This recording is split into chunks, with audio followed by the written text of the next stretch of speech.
Desde el estudio. Buenas noches.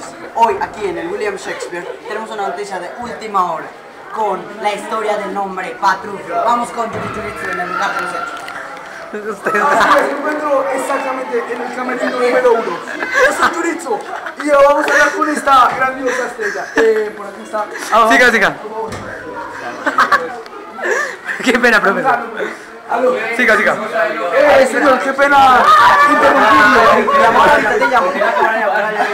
¿Nos podría decir su nombre? Bueno, ¿Qué es? No. Algo. ¿Quiénes están ahí? Hemos descubierto algo raro. ¿Qué está pasando allá? ¿Qué está pasando? No sé, ¿de qué habla? ¿Qué está pasando, señorita? Señorita, ¿qué está pasando? ¿Podemos observar hacia allá? ¿Hacia los fondos? No. Ya nomás. ¿Qué? ¿Quién es ella? Señorita, ¿usted qué le pasa? Dios mío, así hemos descubierto un secuestro. ¡Secuestro extorsionado! ¡Dios mío! ¿Qué es esto? Esto es algo nuevo y la tienen encerrada. La están amarrando, eso es una tortura.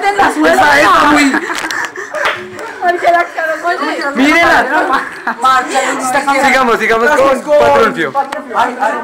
Bueno, mi nombre es Patrufio, mi nombre viene del griego saber. Mis padres eran unos antiguos italianos que... Seguimos con Yuritsu. Así es, y seguimos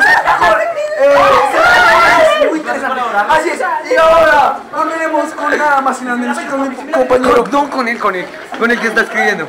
Así es, ¿usted qué está escribiendo? Cuéntenos. El libreto y no joda. Ah, libreto. Libreto. La vida es un sueño. ¿Qué pasa con que ahí dice el libreto porque es que yo soy muy olvidadizo y ellas también son muy olvidadizas. Entonces... Muchas gracias. Seguimos con Yuritsu. Es la carta de la novia. Así es, y volvemos a estudio. Bueno, aquí hay otra noticia de última hora. ¿Por qué las manos? ¿Por qué no se cambian? Vayan. Ay, sí.